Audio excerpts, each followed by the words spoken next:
آئینی مطالبوں کو یہ عیاشی پوری دنیا میں صرف پاکستان کے حکمرانوں کو ہے کہ آئین کے جس شق پہ چاہیں عمل کریں اور جس شق پہ چاہیں عمل نہ کریں. یہ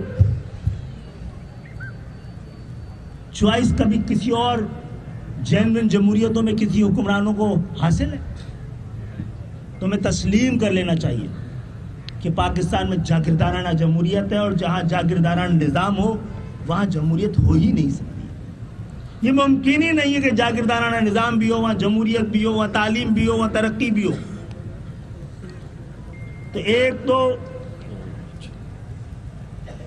پوری مہذب دنیا میں جینوئن جمہوریتوں میں کامیاب ممالکوں میں سب سے مضبوط اگر کوئی حکومت ہے وہ تھرڈ ٹیئر آف گورنمنٹ ہے. برطانیہ میں تو پہلی ٹیئر کی ہے اور تھرڈ ٹیئر جسے کہتے ہیں وہ ہے، سیکنڈ ٹیئر ہے ہی نہیں. اور جو بلدیاتی حکومت ہے، جو شہری حکومت ہے، جو دیہی حکومت ہے، جو ضلعی حکومت ہے، اس کو آئین کا تقاضا کہتا ہے کہ اس کو قائم ہونا چاہیے.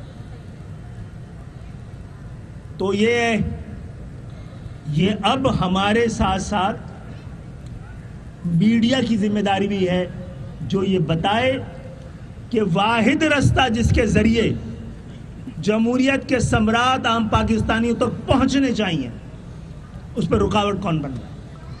جو سب سے بڑے جاگیردار ہیں یا جو سب سے بڑے جمہوریت کے چیمپئن.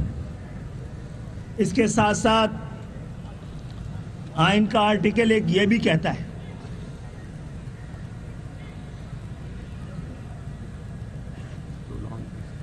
ایک اور تقاضا یہ بھی کرتا ہے آئین کے آرٹیکل جو آئین بنانے، جو مزید صوبے بنانے کی بات کرتا ہے، تقاضا کرتا ہے، اختیار نہیں دے رہا، وہ تقاضا کرتا ہے کہ جب آبادی بڑھے، جب ضرورت بڑھے